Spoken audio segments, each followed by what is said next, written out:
You just want to jump into this? You just get Yeah, going? let's do it. Let's do it. Oh, hell yeah, mofos. Too fast, too furious. It's not a bird, it's not a plane, it's Superhero Slate. It's a modern podcast where we talk about everything that's great, like movies, TV, superheroes. It's Superhero Slate, oh yeah. Hello, everyone, and welcome to Superhero Slate, the show where we run down the latest superhero entertainment news. We love TV, movies, and superheroes, so let's talk it all out. My name is Chris Dillard. And my name is Mike Royer. And this week, we're reviewing Black Widow. Better late than ever, Chris. We did it. We finally got it. We're back. Yes.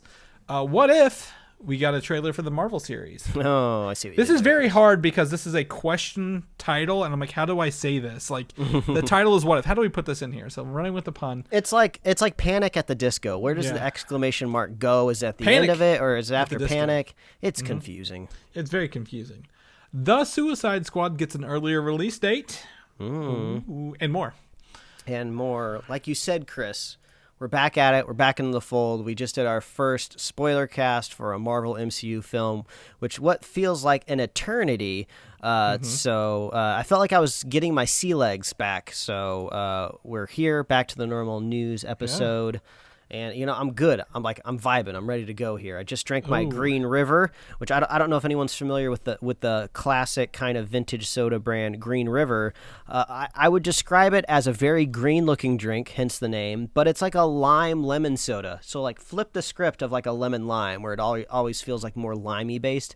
This is more lemon-based. This is more limey-based. It's delicious, and it's good. So I'm vibing on made with real sugar, 44 grams of sugar, to be correct. So I'm good to go. Oh yeah, I mean that's a solid drink. I just have a mini bottle of Mountain Dew here, kicking my butt. I'm tired this weekend, Mike. It has rained here all week, all weekend, and it's kind of one of those things like, you know, where it's just you never feel like you're getting some sunshine. But on top of that, I spent the majority of yesterday with a friend of the show, Jason, who invited me to go down to the Star Wars Collectors Club auction in Lexington, Kentucky yesterday. No idea what this is, man. Exactly. So there is a Kentucky Star Wars Collectors Club where they deal in Star Wars collectibles, figures, memorabilia, so on and so forth.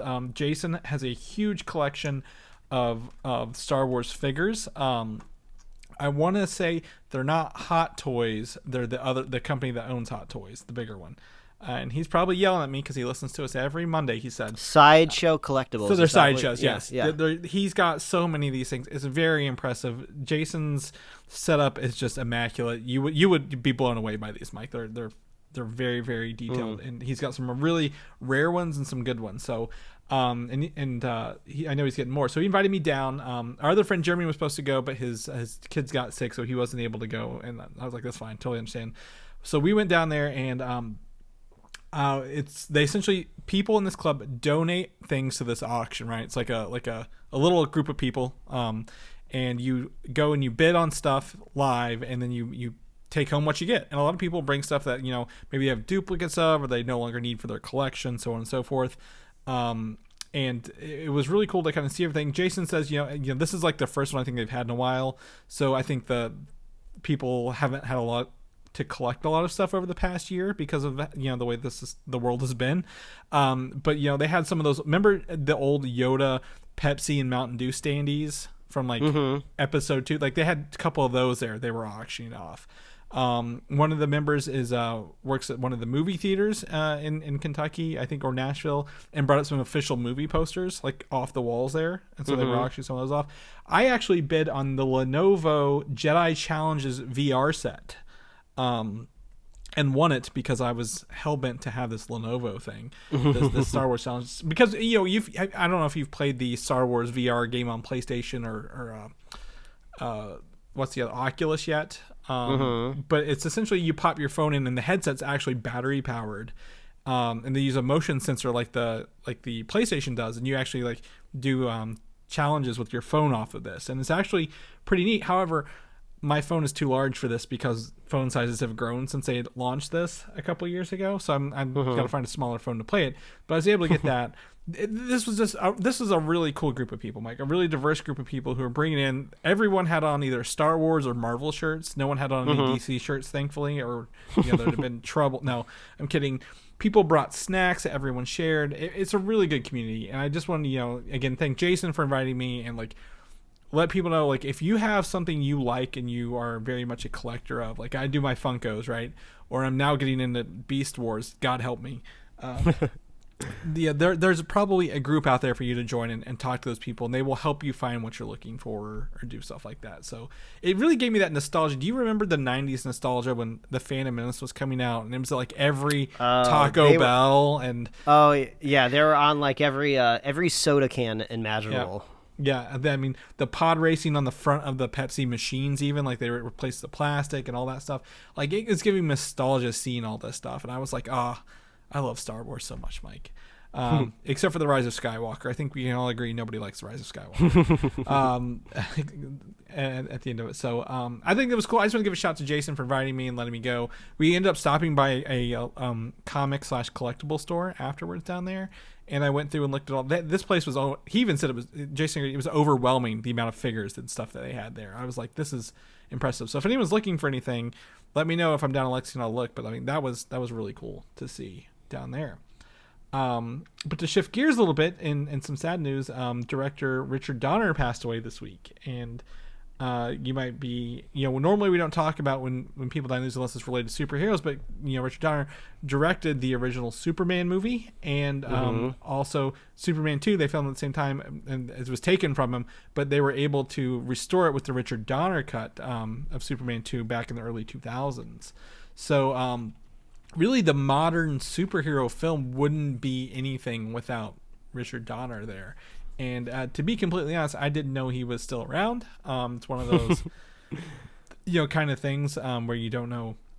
I mean, he was 91. He was 91. I mean, this dude stuck around as long as he could. I went to his Wikipedia page and I did a Command F to see if he was involved in Smallville at all, because that's the really only DC content that I'm intaking at the moment, and it doesn't look like he has any Smallville cameos. But the actor, which he shepherded through the Superman franchise, Christopher Reeves has been in Smallville. So he's having a direct effect, at least on what I'm watching right now. That's for sure. Yeah, and he also served as an executive producer on the original X-Men movie. And his wife, you may have seen on all the X-Men movies, Lauren Schuler Donner. She's on every X-Men movie if you watch it, literally. Yeah. All right. So his I wouldn't say his fingers, but he is been in a lot of stuff. He also did the Goonies, Lethal Weapon series, stuff like that. It's not just Superman, but we know him for essentially creating the tone of superhero movies, not just being campy 1940s serials or the 60s Batman. He kind of took it to that next level for that. So you got to give him props for that. And sorry to hear he passed, but we're very thankful for the stuff he was able to provide into movies. I think the last movie he did was in 2006. That's why we really hadn't heard from him from a while. So in that. And other than that, Mike, you finally you gave me almost a play-by-play this week. You were able to finally watch some movies. You didn't get to do it last week, so this week you took that opportunity. I was catching up on some stuff. We recorded last week's podcast on July 4th, the holiday, which I believe was Sunday, right? Yes. Or maybe So right after we recorded, I went and I watched America the Motion Picture, the new animated feature that's on Netflix about the fictionalization of the origin of America. And it was not good, Chris. I wasn't a big fan of it. Didn't have a great time. Thank God you already pay for Netflix then, right? It was this bizarre combination of a clever thought out joke followed by the cringiest writing I've ever seen. So it was this bizarre experience of just wishing it could have been more, and it felt like it almost was, and then it just kind of tanked. but I would almost still recommend watching it if you're just a fan of animation in general, because I thought the animation style of it was really, really cool. It kind of feels a little bit like Archer mixed with the Venture Brothers a little bit. Yeah. With the animation style, and it's the first time I've really seen like CG animated characters actually look two-dimensional, because I'm almost 100% positive that they're using CG modeling for nearly every shot in this film, but they do a really good job making it look 2D, which is something that I feel like a lot of animation productions can't quite solve, which seems like it would be easy, right? Starting with this high-end technology and kind of like downgrading it. But they actually did a pretty good job on this film. I love the vibe. I love the way it looks. It's been a while since I've seen like kind of, quote unquote, a 2D animated feature. So if this technology perceived and perseveres and moves forward with other types of stories, I would love to watch anything else from this story, from this kind of animation house moving forward. But yeah, the story was bad.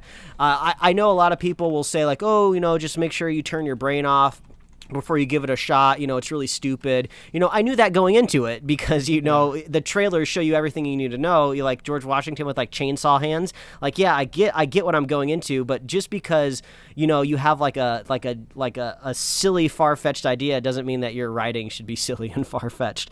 So unfortunately, I don't think I can really recommend this one a lot unless you're just really into like the niche production of animation. But I don't think this one is going to be a yearly watch on 4th of July, if that's one way to put it. Yeah, I from what I've heard, you're not alone in that regard as well. Mm-hmm. But sometimes you get some weird stuff like what was it? That damn hot dog movie, Sausage Fest, as well. Oh, so I would recommend Sausage Fest over this, and I think Sausage Fest also might kind of be maybe a cookout movie. I think there's a theme in that grocery store that there's like Memorial Day weekend coming up, or maybe the 4th of July is coming up. So maybe substitute that movie instead. Yeah. I'm just saying, like, there are some interesting ideas that can be animated a lot easier than make a real life movie about. So yeah, I mean, it's a great voice cast. So I mean, Jason Mantzoukas, he can voice anything, and you'll have somewhat of a good time. But yeah. So, all right. Well, in that case, I'm going to talk about my journey through time as well. I saw the original Fast and Furious movie years ago, back when they were stealing TVs with VHS players built into them, and probably on a TV with a VHS player built into it. And I think I might have seen Too Fast, Too Furious, but that's as far as my Fast knowledge goes, Mike. And with the honor of Fast 9 coming out, and these movies apparently getting crazier and stupider as they go along, I have taken upon myself to kind of put this on in the background, like while I'm in bed every night, like to be like the cap of the night. Like, I'm not watching. I can play Pokemon Snap on my Switch while this is on, and I can like look up and kind of still listen to it. But I've been going through the Fast and Furious franchise to try to catch up through all the 10 films. Now, I am watching them chronologically in terms of how they should be watched, because apparently the Tokyo Drift isn't supposed to be watched third. It's supposed to be watched after the 4th or 5th movie, apparently. Who cares? This is not a franchise that requires that much thought. It's not, but the playlist I built on my server is just automatically has it like that. I'm like, that's fine with me. I'm not going to lose sleep if I watch this first, third, or last. I don't care enough. But I've kind of been going through it and watching it. I did not know this until this week. Vin Diesel was not in Too Fast, Too Furious at all, and I just assumed he was in every movie because he's kind of taken it upon himself to be the voice / face of the franchise, especially since Paul Walker's death, untimely death several years ago. So I thought he was going to be in it, and maybe even a cameo. He wasn't. He's not even in it at all. It's just Paul Walker and Tyrese Gibson, who are the main leads, and then Ava Mendes, who never comes back as well. So I thought that was very interesting to kind of watch that and see that. And apparently Vin Diesel comes back at the end again, the end credit scene of Tokyo Drift. But so I'm surprised this guy has missed out on 2 of these 9 films. And I'm not, like I said, we're not going to include Hobbs and Shaw for being in there, but he still wasn't in almost 2 of these films. So I'm going to keep you posted as I kind of burn through these. I'm going to go through them as fast as I can, like like a quarter mile fast, Mike. Like I'm just gonna churn these out and get them out of the way, because apparently the next one I'm watching is the fourth one, which is apparently it's like the bad point of the franchise, like the lowest point of the whole series. And the fifth one is the upturn, where they start doing the nod and wink to the camera, where they're not taking themselves seriously. So very excited for that. And then you, before we go into this, you have another thing you want to watch, which ties into our first topic. So I tagged this here on the end, so you can tell us about what you did. Yeah, I went ahead and I rewatched Civil War because I knew this was canonically going to be the movie that takes place just before Black Widow. So I was like, oh, I have time. I should probably rewatch this. I think I've seen Civil War maybe 3 times already. I'm not a big film rewatcher. For me, saying I've watched anything more than 2 times is a big deal. So I actually have to say that I think Civil War improves every time I watch it, right? It just becomes a better film every time I've always liked it. I've always had a great time, but I just seem to fall in love with it the more that I get down and dirty with it, especially as I know kind of how the characters evolve past it, how the fracture between Tony and Steve kind of gets healed when they come back together. And it's just funny to see them kind of fighting amongst themselves when I just know eventually they're going to be fighting a giant purple space monster. So it's just nice to bring it back down to earth. Again, also hashtag again, because they did that in the first Avengers too. Yeah. And also, seeing the introduction to Black Panther. One thing that I feel like maybe an underrated scene in the film is I feel like the chase scene between the Winter Soldier and Black Panther is always very memorable, but people seem to maybe overlook the awesome scene that happens where Steve and Bucky are kind of fighting amongst themselves in between like this group of shock troopers as they try to kind of get out of this kind of apartment building, which is just really cool. And it's just like Bucky picks up that battering ram with his vibranium arm, and he just starts knocking people over. It's just it's so great. I love that scene, but it's part of that longer scene as well. So I think maybe some people sometimes forget how it started. But, exactly. Yeah. It kicks off that whole thing kind of a little bit there, but I agree with you. Yeah, but great. But unfortunately, I mean, I don't like to just come in all negative, but watching this movie makes me hate Falcon and the Winter Soldier even more. Like the Civil War itself ages better as I watch it, but then it's detrimental to the Falcon and the Winter Soldier Disney Plus series. Zemo in Civil War is such a great character. He's just like this. He's this scrappy special forces unit who puts all of his willpower and grief and vengeance, as they say. The vengeance has consumed him in this film to a point where he does seemingly the impossible of destroying the most powerful people on the planet, and he literally is about to end his life because he completed his goal at the end of the movie, and Black Panther doesn't let him kill himself. He's a very dark character, very serious. He's a man of means and very, very cool, and he just ends up being turned into a cartoon character, I feel like, in Falcon and the Winter Soldier. There's like a 10-hour loop of him dancing in a club. I think it's so stupid. So all right. Off the soapbox. Get off the TV shows, It just makes me Mike. hate that series so much more. I honestly think it might be one of the worst things in the MCU. So I will step off of my soapbox now. Yeah. But this is what happens when you have to prepare to watch Black Widow. That might be a sequel, might be a prequel, might be a flashback, it might be an origin story, it might be the end of the franchise. You gotta do something to get your bearings, and that's rewatching Civil War. Yes, I did not watch Civil War, but I felt good jumping into it. I think it would if when this movie, well, it is on Disney Plus, right? So let's jump into Black Widow.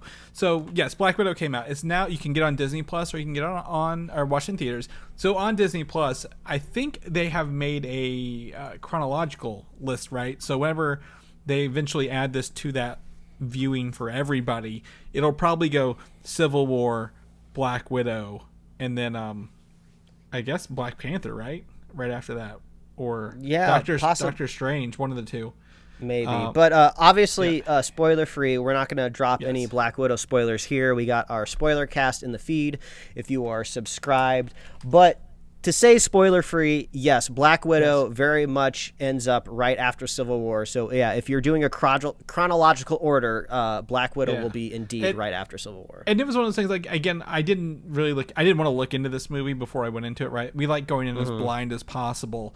So I was kind of afraid to look up into it. Like, is this an Infinity War Endgame in between Quill, or was it a Civil War in sequel? What's her hair gonna look like? Right, Yeah. that's the best chronological indicator of Black Widow as a character is the hair. Yeah, exactly, and it never looks the same no matter where you're going. So this one takes place right where Civil War picks up. We just got off our review episode. Mike, I'm gonna let you kick it off again. Let us know what you thought. Spoiler free. Don't tell anybody the secrets. Keep those between ourselves. What you thought of this movie. Yeah, overall positive experience with Black Shocker. Widow. No, I'm kidding. If you, what do they say? Like when they're talking about the size of like infants' heads, they're talking about them in like the percentile, right? I would say Black Widow is in the 50th percentile, the top half of the MCU. You're gonna have a fun, entertaining time with this film. There's gonna be a couple things that might rub you the wrong way, depending on how hyped you were for this film, depending on how much you're in the zeitgeist of the MCU, how much you're following fan theories. Will I would say ultimately affect your end goal of this film. But I think even if things went all wrong in the wrong direction for you personally, I think you'll still have a fun time. Not exactly a nonstop thrill ride in the sense of. Oh God, I'm trying to think of like a film like maybe like Hardcore Henry or a film like that just like never stops. Like this film does have a nice brisk pace to it, which I like. I felt like I wasn't really waiting for the film to move along, so I enjoy that. We have a great addition to the MCU with these new cast of characters, David Harbour, Florence Pugh. I'm very much looking forward to seeing them again in the MCU in whatever context that may or may not be. So they did double duty here, right? They had to add to the MCU, but also give a send-off to Black Widow. I feel like the additions are a little bit more effective than the send-off, but overall positive, good time. I would rate this in the top half of the MCU, and considering pretty much all of the MCU is a good time, that's a good review. Yeah, I mean, I think we talked about it. We are very much in the same kind of mindset for this movie. Black Widow does a great job. Again, we've talked about it. I think you more in regards like, will a prequel, diminish the character? Does the movie matter at the end of the day, right? And whether that's true or not, because we know her fate, this movie still does a great job building into the MCU, resolving some other things that we've that have been referenced before, while also delivering surprises and some action set pieces along the way. And I feel we didn't talk about those action set pieces too much in our review, and we probably should have. But I mean, they build naturally, and it feels really good to kind of see those, right? Like it starts like how each one goes through. And like I said, I would liken this to a mixture of a very much a Jason Bourne film with a splash of Bond and a hint of Terminator, shaken, not stirred. You got to throw in some, I would say, some of the later Mission Impossible movies. Yeah. I meant Mission Impossible instead of Bond, but yes, 100%. Yeah. But yeah, I think it's great. I don't think anyone would regret. I mean, I've not heard. Again, I don't go to the internet because the internet is vocally negative most of the time. But people I've talked to personally have not had a bad time with this movie either. So it's not just us. Again, I would put it, if you have to rank Marvel movies, which after a little bit of a review, I kind of think is unfair because they're all different genres and different audiences. I would think this is again top half. It's not going to blow off, Endgame, Infinity War, your top targets up there, but it's still going to sit pretty solid and something you could watch repeatedly and not be like, oh yeah, or maybe learn more every time. There's so many little Easter eggs in that regard, Mike. So yeah, I think overall we're positive. We recommend it, and you can get it both in theater form or Disney Plus. And if you don't want to pay for it either way, it will be on your Disney Plus for free October 6th of this year. So I believe that's 90 days, right? Yeah, that's still 90 days for those. So yeah, 100% check that out, folks. And if you have any questions about this, there's an after credit scene, so stay after the movie. Yes, as you always should. Yeah, it's all the way at the very, very end. There's no mid-credit scene. Yep. So you'll have to watch all of the scroll, and then at the very end, you'll be treated to your scene. Yes, and you'll want to watch it. It's you want to watch it. So I think it'll be good for that. Anything else on Black Widow, Mike? We want to jump into the news since we just let's jump into the news as you like to call it. So the new news. Kevin Feige is out talking about Marvel Studios. He's got a new movie. Feige. What are you doing out there, Feige? You giving us the goods? I hope so. He's giving us the goods. So apparently, actors are not locked into long-term contracts anymore at Marvel. This is because this was huge whenever they started the thing. They were like, well, no matter how good we do, we like to get you for, Chris Hemsworth and Chris Evans had 6 movie contracts. Nick Fury, Samuel L. Jackson, he had 9 movies in his contract when he started, and he burned through those pretty quick. I'm pretty sure though. Like, what movie was he not in at the start? But now they're hiring actors based on their excitement to be in the universe, and I believe they call that cash. Very much, you can get a large paycheck and expect to have more work later. And the opportunity to do more things, whether that's through movies or their TV shows, so on and so forth. Which I think that's a pretty good way to look at it, right? They don't have to lock them in if they don't want to. If the actor's behaving and wants to be part of it. Yeah, I mean, if anything, this could point at possibly maybe the direction that the MCU is moving forward that we've already heard a little bit, whereas they're not going to be doing maybe as many long overstretching arcs like what they achieved with Thanos with decades long of movies. We might kind of be getting these shorter bursts, but also at the same time, I mean, Marvel/Disney is making like half of the content out there in the world, right? If you have to kind of take maybe a cynical view of the news, it's just like, yeah, we don't have to lock people into long-term contracts because who wouldn't want some of this chunk of change, right? So it is kind of a weird. It is kind of like a weird thing to announce, though, right? Like what exactly does this news do to an audience, especially since it's being disseminated from Kevin Feige himself? Like, if this was like a report from like Variety or the Hollywood Reporter or stuff, we could look at it in a couple of different ways. But if Feige's telling us that, he's essentially trying to tell us it's a good thing. So I don't know. Maybe there's some negative experiences they've had within their production of these movies where somebody was tied in and they didn't want to be tied in. I don't know. It comes from. I mean, this is during an interview, so the question leads the answer, right? He's not out here just saying it willy nilly, but like at the same time, that I think that also ruins any chance of like, oh, this person has 8 more movies in their contract, they're not going to die, kind of thing, right? Like, if people don't have long-term contracts, they could be killed off at any moment. We don't have to worry about it. Okay, I suppose that could possibly be a way to look at it. The real deep divers might be looking at contract lengths to decide if they're going to live or die. Yeah, because I mean, we are in an age where people will make up their own theories, speculations, and stuff for characters. One of the other ones is, like, again, the character Paul Bettany's Jarvis, now Vision. How his character, he didn't really have a contract. He just kind of evolved throughout that. So I think he's an interesting take on, like, him and both Coulson early on was like small background characters or just a voice can turn into a full on have his own TV show named after him kind of thing later. So there's that. One of the other producers also for Marvel said that they have more animated series on the way for Marvel Studios. That's exciting.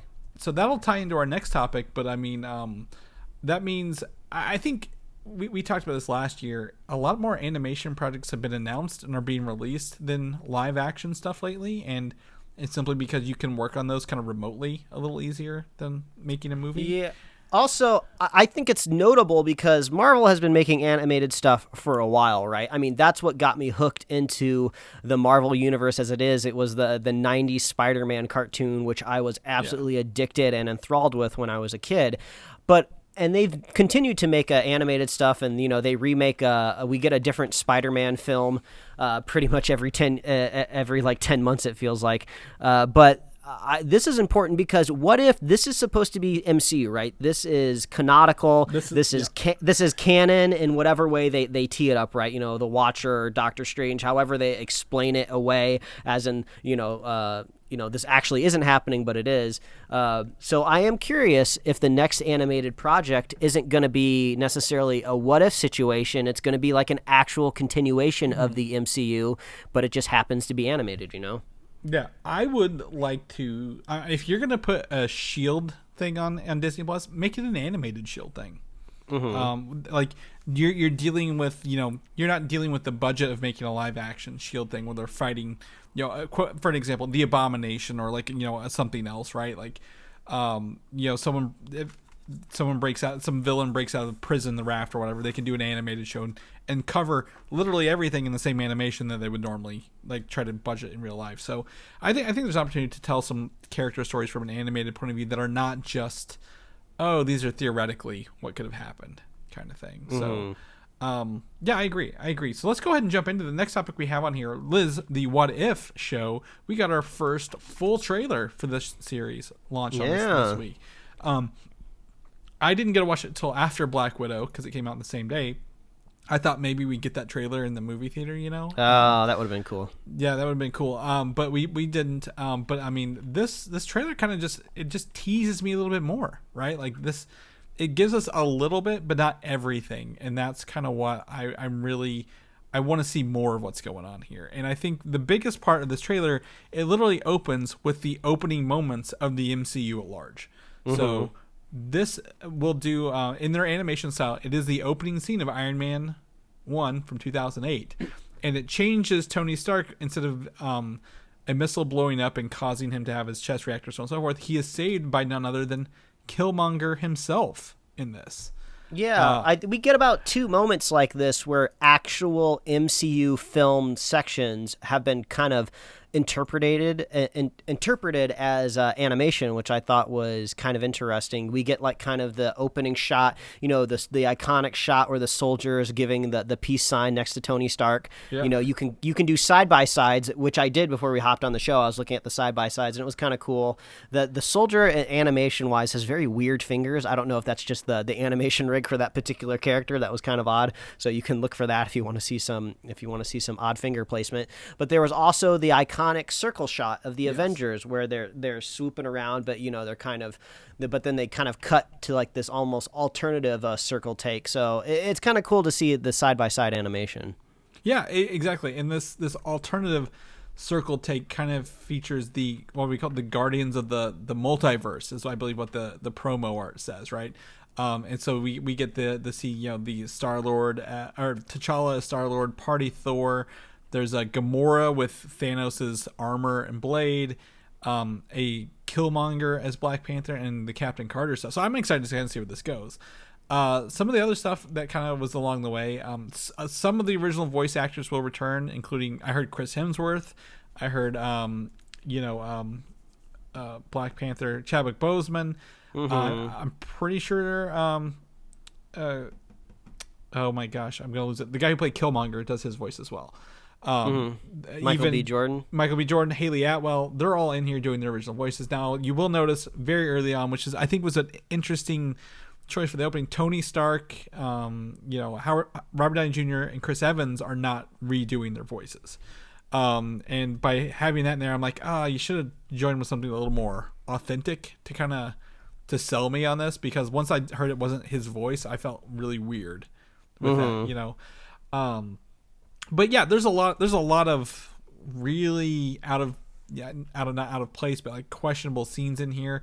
One of them, it sees Howard the Duck standing there in his suit, like the comic book.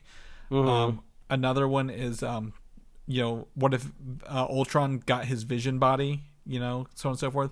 The biggest one, I think, more Marvel zombies, Mike, than we saw before. We rather than just Captain America, we got a couple in here. So, yeah, and then the big reveal is August 11th is the release date for this. I mean, what do you think about that? Yeah, I mean, we're pretty much teed up for Marvel content until the end of the year. There's pretty much always something out there, mainline MCU ready to go, because once we end with Loki, we'll be pretty much going into August, for this What If content. Yeah, and yeah, so and it's, I believe it's 10 episodes. So that's 10 weeks. That's 2.5 months. Right there, and it's going to be releasing every Wednesday. And I'm very, very excited to kind of see where this goes. We don't know the inciting incident yet, but we don't know all the characters. But I'm very excited to, as I say, enter the multiverse with the Watcher and kind of do that. Now, there is a couple frames in here where it looks like Captain Carter And just by itself is fighting a tentacle creature, which people are thinking is possibly Shuma Gorath, which would be the villain of the upcoming Doctor Strange movie. So is this how it ties into the MCU at large, Mike, by using Shuma Gorath as the I guess a connecting piece? Like, oh, he wants to eat all the multiverses.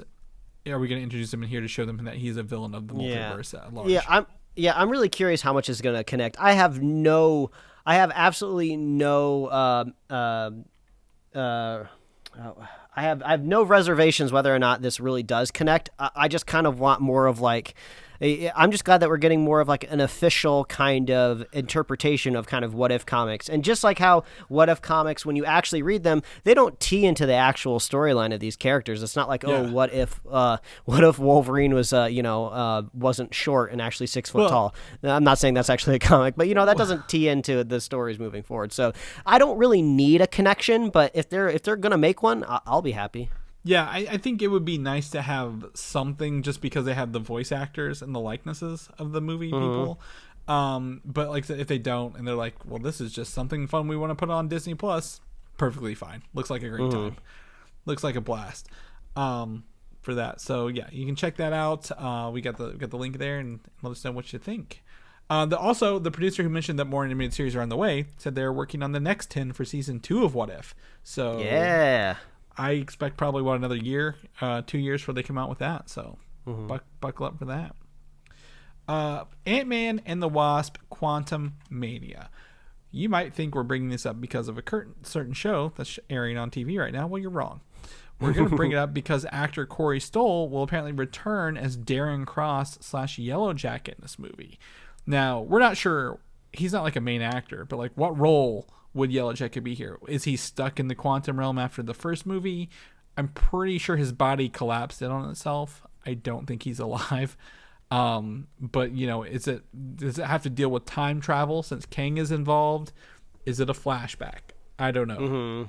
If we're looking at like if I'm thinking of the not the Nightmare Before Christmas. What's the Christmas story with Ebenezer Scrooge? What's that called? Christmas. Fudge. Christmas Carol. Christmas Carol. See, it's July. I don't need to remember any of this stuff for 6 more months. But maybe this is going to be like a Christmas Carol, right? Like Kang's going to show up like the ghost of Christmas past, take him to his past murders of squishing somebody into cosmic singularity.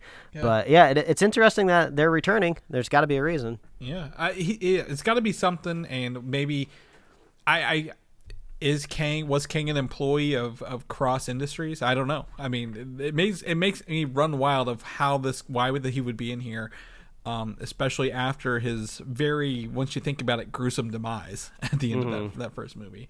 But we'll talk more about Yellow Jacket later, Mike. Dun, dun, dun.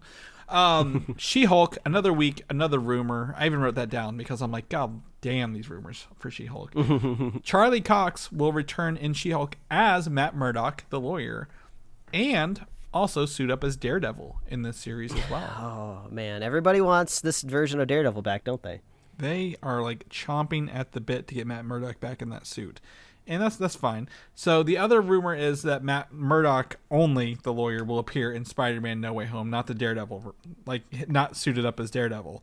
And the more I kind of thought about this, the more this next bit of news is kind of maybe tied in that She-Hulk was notably famous for having a fourth wall breaking humor or personality in the comic books, well before Deadpool ever did this. So will she notate, man, he looks like that guy on that TV show?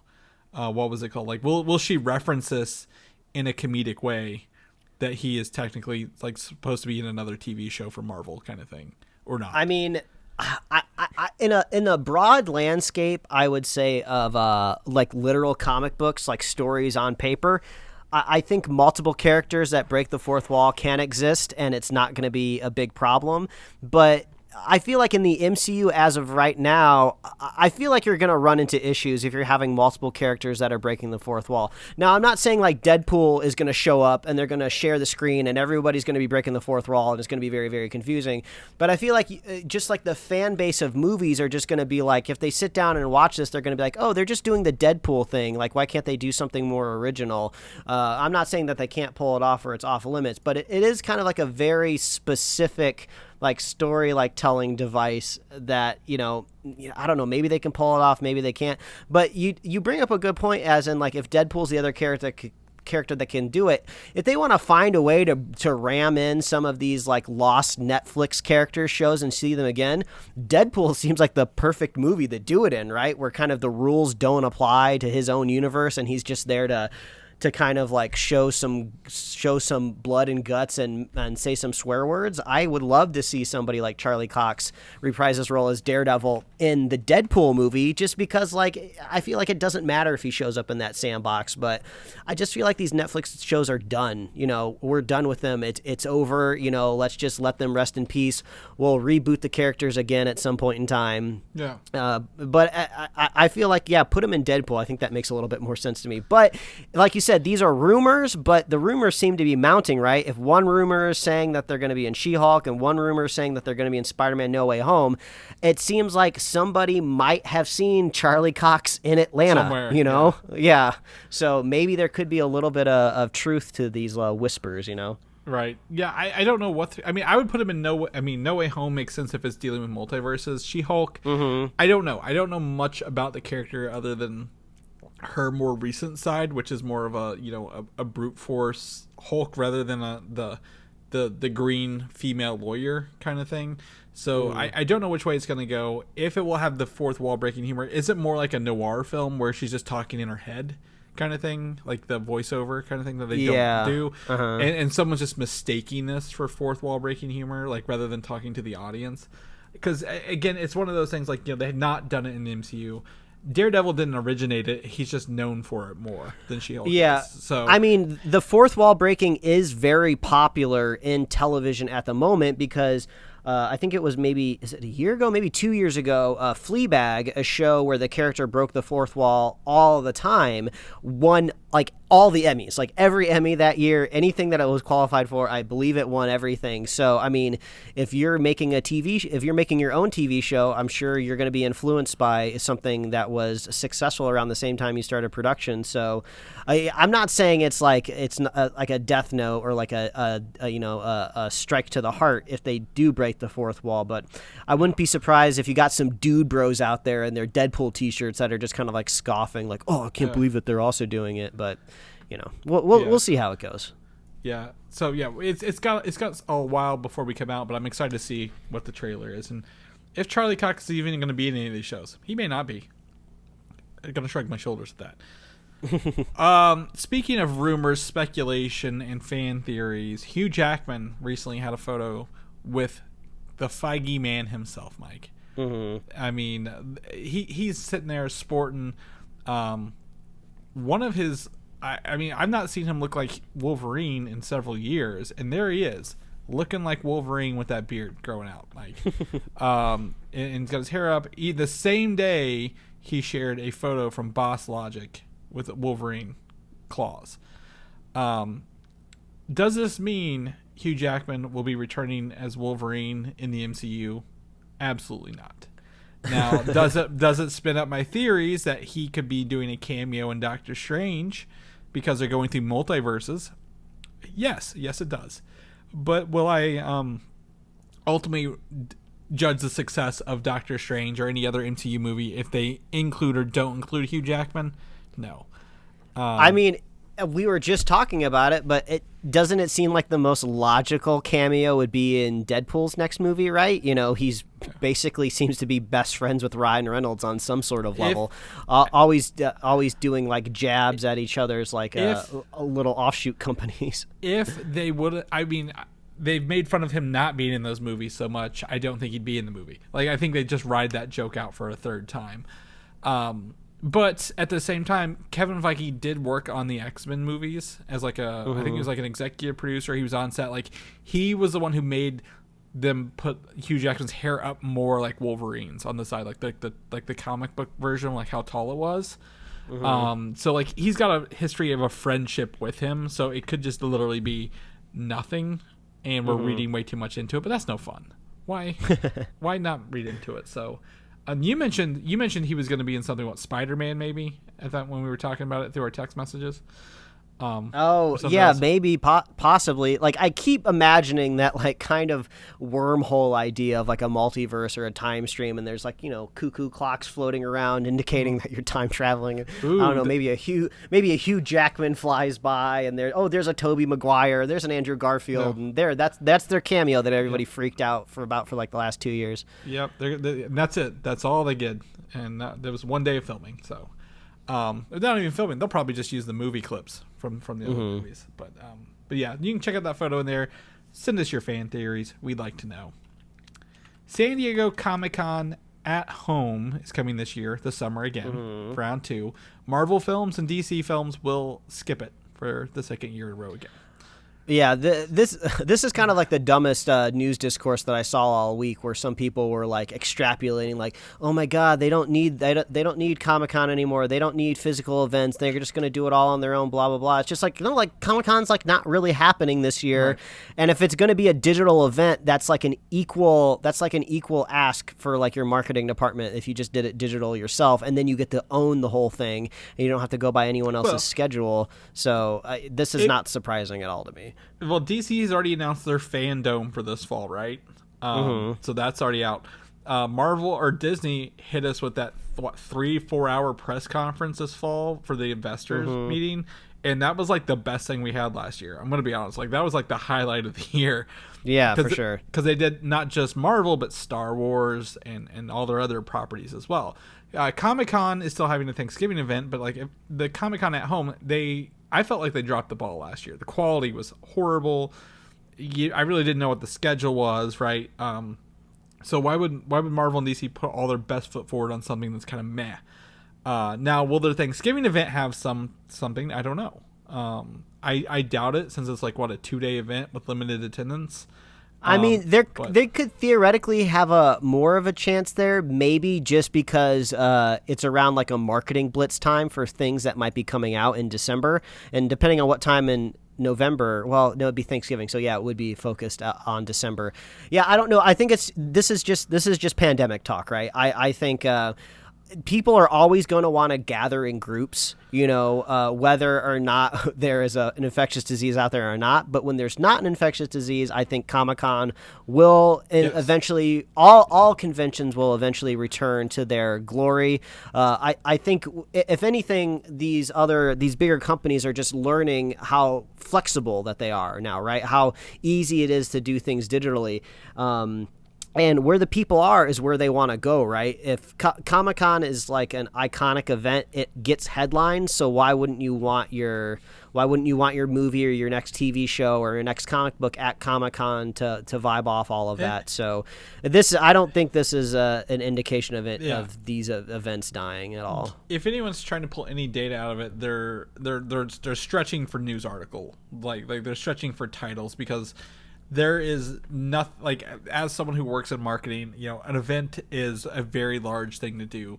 And if you're going to see a return, like the press coverage of a Hall H event, where people wait outside in line for days to get in, yeah, you're going to probably want to do something there. But if you're like, oh, we're going to stream it off Zoom and, you know, hopefully get some people to watch it, it's cheaper to run your own stuff, because Marvel's own press will probably get more draw than anything San Diego's online would do, and they're just not, they just don't know online, and it's not how they were built to do it. So it's nothing personal. It's just a very smart business decision at the end of the day for that.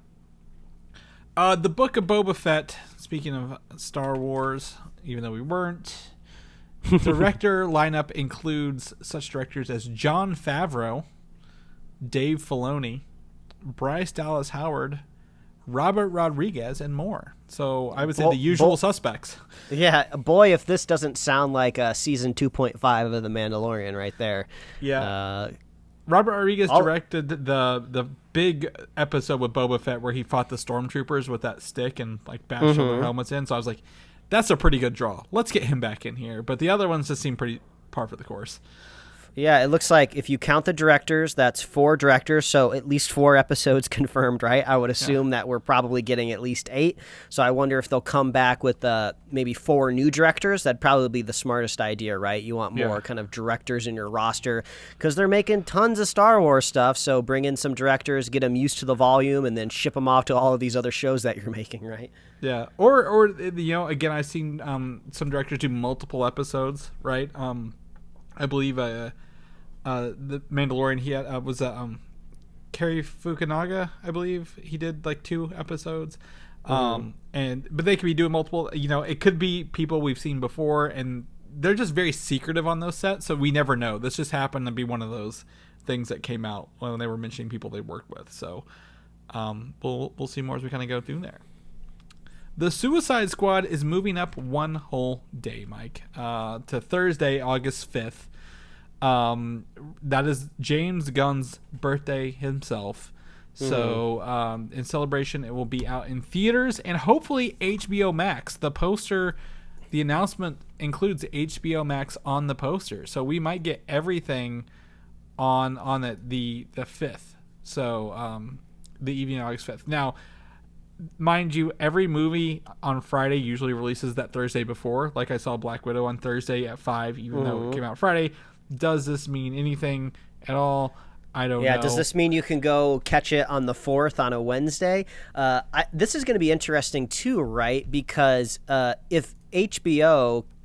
They really can't give out any financial numbers when it comes to HBO Max, right? Because people aren't going to be paying a dollar amount for this, right? But people are instantly going to compare it to Black Widow box office wise, right? Especially if you're trying to keep track of how the people are bouncing back from the pandemic. So I wouldn't be surprised if maybe HBO Max feels compelled to get a win out of this in some way of saying like, oh, well, okay, we can't say how much money we got from HBO Max off of the Suicide Squad, but we're going to go ahead and tell you how many new subscribers that we got just from the Suicide Squad over at HBO Max. So yeah, I guess we're not touting numbers, but bam, look at this, investors. This movie, this strategy just brought in this many new accounts. So that might be the only flex that they can really do, right? Well, the problem with this versus Black Widow is this is an R-rated film, so there's already going to be like some caveats when they try to compare it to Black Widow anyway. Not that movie ratings affect a whole lot of people at the end of the day, but knowing that they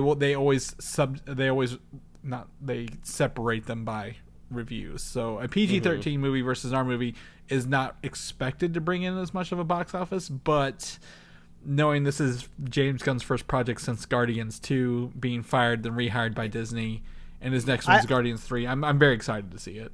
I do kind of wonder maybe what the general audience thinks of this movie in particular, right? If you're just like a normal Joe out there that does not revolve their entire lives around superheroes like we do, right? Like, what do they see when they see this movie, right? Hopefully that they're well tuned in enough to the director to go like, oh, James Gunn, he made Marvel stuff that I liked. I'll go watch this. Maybe they're only tuned in enough to go like, didn't they make a Suicide Squad movie already? Why do I want to go see this one? Some of the characters look familiar. Some of them don't. They might not even remember Will Smith was in the other one, and they're just confused why they recast him, even though it's technically not the same character. So I don't know how much any of this is going to factor into the movie at all. But I feel like, if it's not opening weekend, this does feel like a movie that could possibly have legs, right? I think this is going to be a good film. I mean, James Gunn pretty much has not let us down with his filmography, so I think we're going to have a quality film here. People are going to hear about it. People are going to want to watch it. They'll be like, "Oh, you mean I can just watch it if I just get the week-long trial of HBO Max?" Okay, yeah, I'll check it out. They don't have the trials anymore.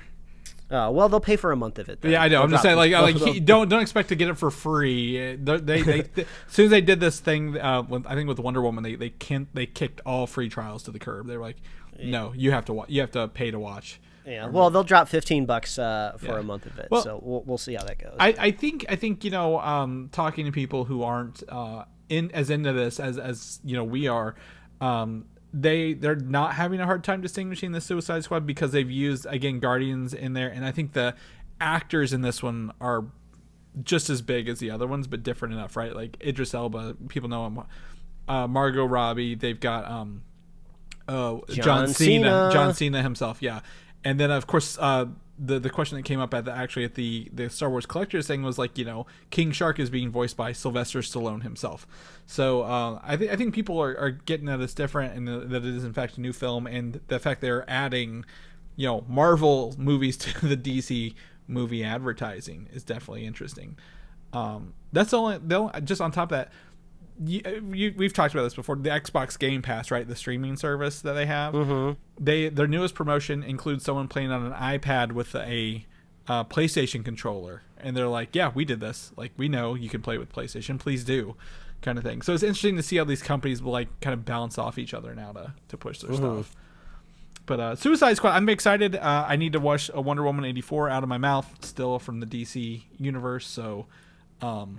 Suicide Squad looks to be one of those journeys I'm excited to see, and to see who makes it out alive, Mike, if anybody at all. Oh, yeah.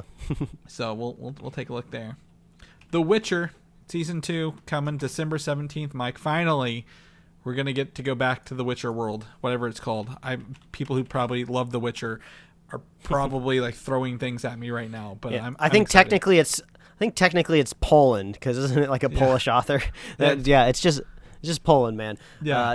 I think WitcherCon was this week, which was like the collaboration between like Netflix and like the Witcher video game universe. And I don't know if there was novels involved at all, because I don't know anything about all of that. But maybe this is an explanation why we didn't get a whole lot at Geeked Week, is they, maybe pulling some stuff back, so they could add to this WitcherCon. There was a trailer for an animated, I think it's a feature. And I think it might be a prequel. Like we said, we don't know anything about the Witcher universe, but Netflix obviously saw that they had something very, very good on their hands, so they're going to expand it and roll it out to whatever they can do. I thought Jason Momoa was attached to something. I thought maybe I would see some news of him. He was on something else, not on Witcher related. Oh, I thought it was Witcher related. I thought they had cast him in the Witcher prequel.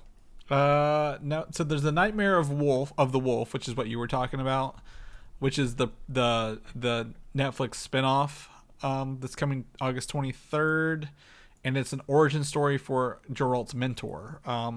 Oh, okay. I just did a little bit of Googling. It looks like it was a strong rumor that was eventually shot down earlier this year. Okay. So and then there's a live action. Like we said, what do we know about? Yeah. We're not the Witcher fanatics, but we like the show, and I'm very excited to see this. It's got 8 episodes this season. I believe the first one had 10, right? No, 8. It had 8. Just pulled it up here. And the titles are out. I'm not going to read through them because I don't know what they mean. Yeah, exactly. And because of that, I don't think it's going to mean much to me. But if you want to look at them, they are in our notes. Yeah. They're there for SEO value. Yeah, it looks like maybe the only thing to pull out of this is that the last episode, the title is redacted. So no, that's actually the title. Oh, really? It is? No, redacted? I'm kidding.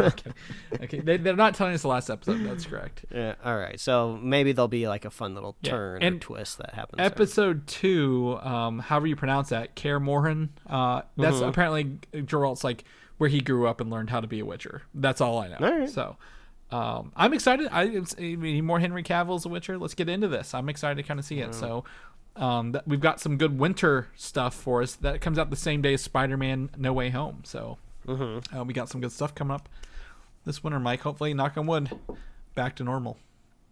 All right, well, it's that time of the show where we jump into the Loki episode of the week. Loki. Chris, we say it every week. We are 2 episodes away from the next episode of Loki, which will be the season finale.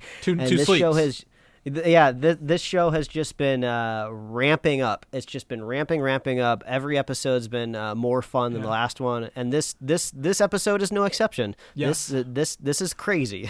Journey into Mystery, which is actually what I believe this is a comic book series title, and I believe Thor and Loki may have appeared in it first. Yeah, I think Loki's first appearance was in A Journey into Mystery. And this is episode 5. We have 3 more sleeps to the next one, sadly, rather than 2. But like this show has, for being 6 episodes, has continually impressed and unveiled more things while giving us more questions. And I believe this one was probably, I think, one of the more I'm going to be honest, it's subdued in terms of like, the scale of some like the escape scene of was it episode 3 the Lamentus. But there are some pretty good effects in this, some CGI, and honestly, the Easter eggs are pretty much the whole point of this, what we'll talk about here. How many things we saw and how much fun we had with that. Yeah, I just absolutely love the characterization of all of the Lokis right now. I'm not 100% sure. So they're describing kind of like this this beyond the end of the timeline as like this void where all of this rubbish goes, right? Yep. And then there's this creature that's playing cleanup, right? But I guess he's only cleaning up. I say it's he. I mean, it's a cloud. I guess I'm gendering it for some bizarre reason. But this cloud seems to be going after life forms. It doesn't seem to be interested in inanimate objects that have come from different time streams. It just wants to eat the living things. So I guess the theory here is that the only type of creature that can really survive this cloud is just a Loki, because just them and their very nature, they just survive. And that totally makes sense from what we've seen from Tom Hiddleston through all of these different movies. I would have said they would have said that because they enchanted it there at the end and read its mind. So I don't think they called it Alioth was its name. Alioth is actually a character from the comic books that has ties to Kang the Conqueror as an adversary of his, if I'm going to be straight honest with you. Not this guard dog, not this cloud. He was actually like a person who was like, I want to rule the time stream kind of thing. What I thought was noticing that the creature, essentially it goes after and it kills, physical things, but it seems to also rapidly age inanimate objects, if you will, right? Like there was that World War II ship that kind of dropped in there. And it looked like it aged it several thousand years due to rust and decay. Yeah, I guess it's just not totally clear exactly what the goal of this cloud is, but maybe that's not necessarily the point of the episode as much as it's just like, what happens when you put a bunch of Lokis in a room together? And the answer is they all turn on each other, and it's great and it's hilarious. I wasn't expecting Mare Loki to be another Loki variant. I thought this might be like a strategy that the Loki we've been following adapts to this environment. So I kind of like that all of these marketing and fan arts and cosplays of what we thought was gonna kind of be our Loki was just another Loki. Yeah. And it was great. They all turned on each other. I absolutely am in love with Alligator Loki. Give me all Alligator Loki merch, stickers, plushes, toys. I don't know if it gets turned into I just want it all. It's hilarious. He eats Election Loki's hand, Mayor Loki, whatever you want to call him. He just straight up eats his hand. It's great. It's amazing. As far as we know, by the end of the episode, Alligator Loki is still alive out there in the world. I'd love to see him pop up again.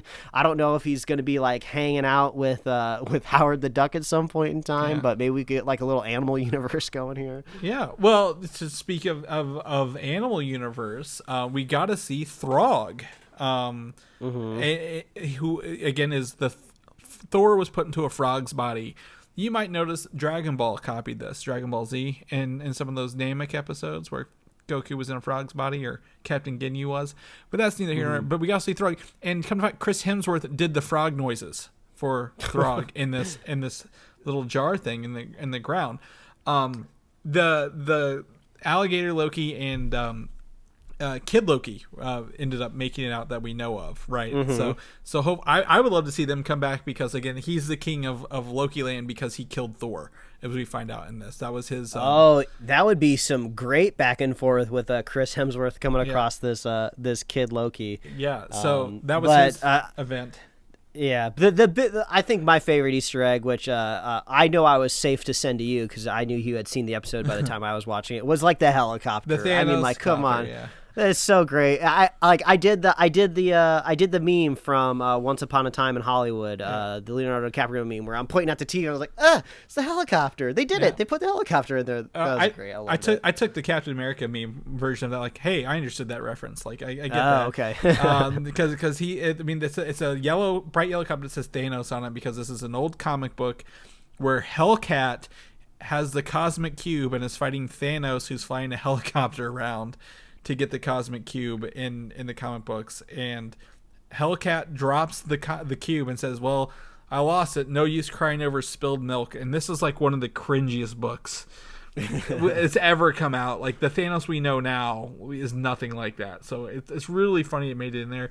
And this whole world, this whole Easter egg, this end of the almost the end of time, the time before time ends, feels like all of our fan theories and all these Easter eggs and all the stuff we wanted to see all thrown into one little world, right? So something we see was a very oversized yellow jacket helmet in the landscape, which implies maybe in one universe he won and became Giant Man or grew large. Old Man Loki, Richard Grant, just acted the shit out of his Old Man Loki part, right? That was fantastic.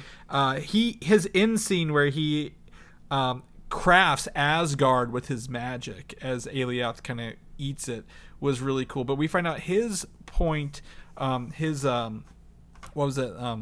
Nexus point? Event, yeah, was that he is the fan theory that Loki didn't die at Thanos' hands, that he was an illusion cast and Loki hid and lived to see another day. And everyone tried to pull that out, and then this one's like, no, this is what happens if that happened, kind of thing. Yeah, I actually really like that little bit, not because of a fan theory that was being followed, but I just like knowing a little bit more of how the TVA operates, right? Like, this is essentially saying that, like, if he just would have stayed on that planet, you know, he wouldn't have touched anything in the time stream, and the time stream would have been fine. But the second he tried to leave, like, no, you're affecting the time stream. You know, everything is going to be messed up if you leave. So there seemed to be putting in a little bit almost like flexibility, right? It's just like just because you did something that wasn't supposed to happen doesn't mean that you can't exist. It's just kind of how your butterfly wings keep flapping afterwards. You have not initiated a butterfly effect large enough to change something huge down the road, kind of thing that we want to happen. So like, if he just would have stayed hidden and never came back to find Thor because he was lonely, he would have been fine. But you know, seeing him in that costume was interesting. Knowing that the Loki we saw on that ship end up in that old yellow and green costume was even funnier to think about. Yeah, I was trying to envision it because you can really, the way that the show has structured timelines, you can envision it literally however you want. Like, I'm almost imagining the same scene, but everybody has like these vintage aesthetics to them, right? Like, what if you have like the vintage looking Thanos choking like a vintage looking younger Loki? You know, so you know your imagination can just run wild with this type of show. But they're doing a pretty decent job of sticking to the rules that they set up, even though if you think about it like a little too much, it starts to get like a little confusing. Like when Sylvie like basically like kills herself to go to this world, she brings like a TemPad with her, but like it really makes me think that would a TemPad really technically survive the journey, you know, to this world? And could you technically TemPad out of it? Because if you can TemPad out of it, couldn't you also TemPad into it? But they say there's nothing that you can lock on into. So like there is some kind of like logic that they're trying to build. So, but like, I'm just having such a good time, and I'm enjoying like Tom Hiddleston and everybody's performances like so much. Like these little things that maybe you could nitpick, like I just don't care so much about, because I'm having so much fun watching this crazy shit happen. The thing about having a group of Lokis in the TVA is everyone's fucking lying at the end of the day. Like literally everyone is lying to everyone. So the logic could be there. Like, we can't lock onto it. Well, maybe they could. They just don't want her to go there. They don't want to tell the truth. You know, maybe she's figured out, you know, what they can do with this TemPad. I mean, I don't know. I did notice, though, watching her up close get, you know, kind of taken away, is, you know, the effect looks like the sling ring effect as they kind of get pruned from reality. Doesn't, like, they're maybe being sent to, like, a different like, literally, like, they're opening up a portal to a different reality as they kind of get hit with it. Not necessarily that they do that. Yeah. Another person this weekend, Jason, who invited me to the Star Wars thing, said that there are runes around the TVA in the walls if you look close enough, like the ones that Agatha had set up in WandaVision.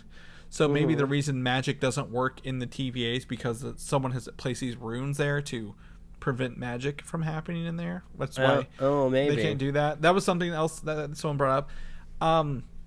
I think, you know, some of the other stuff in this was pretty cool. I hate to mention this because I don't think the big bad in next episode is Kang the Conqueror. I'm very much against this. I feel like we kind of got to talk about that because that is the biggest rumor floating around right now. But there is a QENG tower, which was used. It's the Avengers Tower, and it says Kang. Though this was actually a version of Nathaniel Richards, who was eventually Kang down the road. That was like one of his companies he had in like current timeline, which is all pointing towards Kang. However, as all these shows like to do so far, they're not like, and you mentioned this, a little bit in some of the Black Widow stuff. Our villains are people we already know. They're not going to introduce somebody in the last episode because why would they do that if one more episode's to go?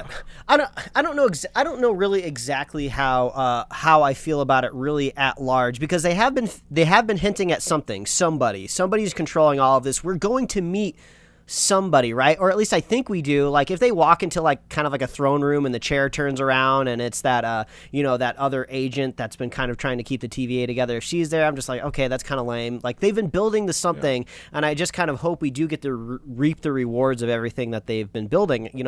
It would be pretty exciting. But if you are going by the Easter egg of kind of seeing a Kang tower in the background, like that's just an Easter egg, right? Yeah. Like they're not confirming that Thanos is literally coming back with a helicopter, right? You gotta put that in the category of Easter egg, right? And we know that Kang is going to be showing up in Ant-Man, so maybe that's just an Easter egg for Ant-Man that's coming along eventually.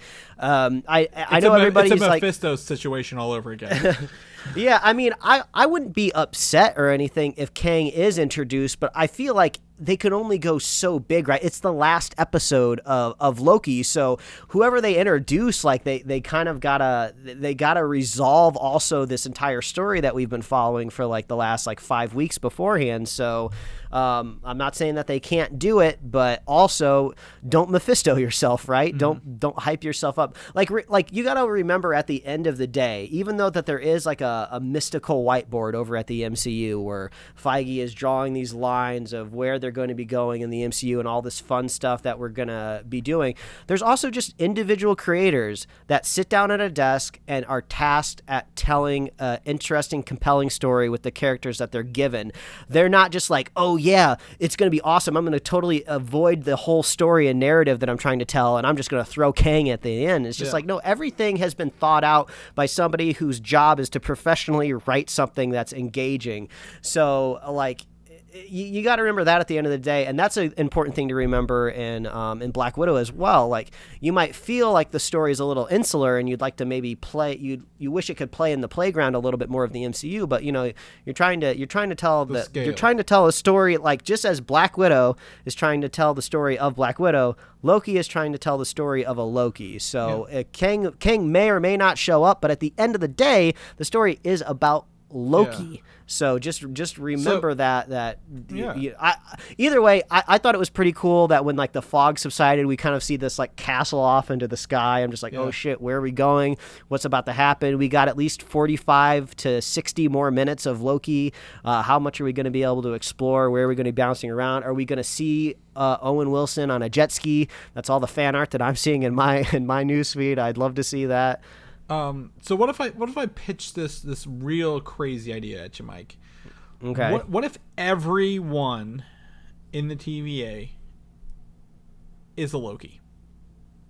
that would be insane. I guess because like and some of them are more maybe indoctrinated or like forgetful of their past than others. But like at the end of time, I'm thinking it's either a Loki of some kind. Perhaps it's again, someone pitched the idea of it being like Sylvie, and it's like a cyclical thing. Like she has to get there, like she gets there at the end of time and takes the place of the older Sylvie or whatever. Or I'm not a person who ships characters, but what if it's the child of the two Lokis? Oh yeah, maybe. And like, I've set I've set this path up to get you here. Yeah, like, kind of I mean we talked a lot about like reveals in our Black Widow review because there's got to be a reveal behind Taskmaster, the character that's been masked through all of these promos and trailers for like the last like year and a half, right? So we are leading to a reveal in Loki, and you kind of got to battle the two parts of your brain, right? Like what makes sense, and then what would be cool, right? And honestly, what is making sense right now is it's not going to be a wild character, right? It's not going to be somebody brand new that we've never seen before. It does seem like it's going to be something that makes sense with the thematics of the last 5 episodes. So, yeah, I could, even though it's like a crazy, oddball, like wild theory that it could be some version of Loki, it'd make a lot of sense, right? We've only ever seen versions of Loki through this whole last 5 episodes. So, yeah, it's almost harder for them to introduce a brand new character, right? Because how are you going to explain them? What's going on here? Why is this person so interested in Loki? Maybe it's like a variant of like somebody from Asgard or something like that. You know, I feel like if it's going to be a character we literally haven't seen in the show, it's got to be a character that has some sort of relation to Loki in some way to make thematic sense. But I'm just glad that we're only a couple days away. I don't have to wait until Friday, to watch this. It's Wednesday, and we'll all have our answers. Yeah, we'll have our answer, and be obviously avoiding the internet if you don't watch it in the first thing in the morning. But like, you're gonna get a finale is going to be the big reveal of the show, and that's going to be the fun part for it. So I'm excited. I think the other thing I want to call out is the mythical video game Polybius was in this. Are you familiar with the history of Polybius? I am not, actually. So this is an urban legend video game about a fictitious video game from the 80s where it was like a government-run psychology experiment game. So like the government would like watch people who play this and like judge them on it. So like they were like affecting the player. Like it's all theory and stuff like that. Like they even had a couple documentaries on it. So like one of those Polybius arcade cabinets, like a fictitious one, is in the background of the Loki Thor room. Wow, that's great. I like that. The Loki room there. So there's a lot more Easter eggs we didn't cover, but we can talk about those later. You guys will see them in there or look up a list. But I think short of just missing the mark on the last episode, this has been a great series, and I'm very excited to get into this and see what's happening. Probably more so than any of the other shows thus far, Mike. So Loki's been delivering hard. Who knows if we end up getting a second season or not? There's some theories out there. We'll see who persists, what happens, but I think effectively the audience is falling in love with this variant of Loki, and I think we would kind of be sad to see him go. And I'm actually would kind of look forward to see this kind of version of Loki maybe return to a somewhat normal timeline, right? Like, what does like a Loki who's been rehabilitated happen when he goes back to a timeline where everybody hates him, right? Like he's gonna be doing the thing with Sif, like with everybody, right? No, please don't kick me in the nuts. I'm good. I went on a wacky adventure through time. I'm a good person now. You can trust me. So I don't know. We'll see what happens. But Tom Hiddleston, we love you and we don't want you going anywhere. Yeah, and great writing, great directing, great visuals all around on this show. Like it's all the characters, everything. This has really been a good mix of everything happening, and gotta give it credit for that. So, Mike, that's our show for this week. We gotta go get ready for the next set of Loki episode, next episode and answers that we get next set of answers. So, can do that. If people want to know more about the show, what we're doing, what we're up to, where can they find you at? Oh, you can find me at Mike Royer Design on Instagram, Twitter, and TikTok. If you want to read my webcomics, you can find those at pickledcomics.com. Chris, if people want to catch up with you, where can they find you? You can find me on Twitter, Valdan, Valdan, or Instagram, Valdan87. People want to know more about the show, or review of Black Widow if they've watched it, or anything else coming up. Where can they find all that at? Well, all you got to do is visit superheroslate.com, and you can find us on Apple Podcasts, YouTube, Spotify, and wherever else you love to listen to fine podcasts. You can like us on Facebook, follow us on Twitter and Instagram, and you can get merch at superheroslate.com/store. Please reach out to us. Let us know what you're thinking about Loki. You can contact us anywhere on social media or at superheroslate.com. We love hearing from you. We love our super fans, and if you want to be a super fan of the show, all you got to do is share the show with a friend, share the show with a buddy, make sure that you're vaccinated, and we will be here every week, folks. We love you. We'll see you next week. All right, bye. Thanks for listening, and don't forget to subscribe. Got the What If trailer, Hugh Jackman, okay.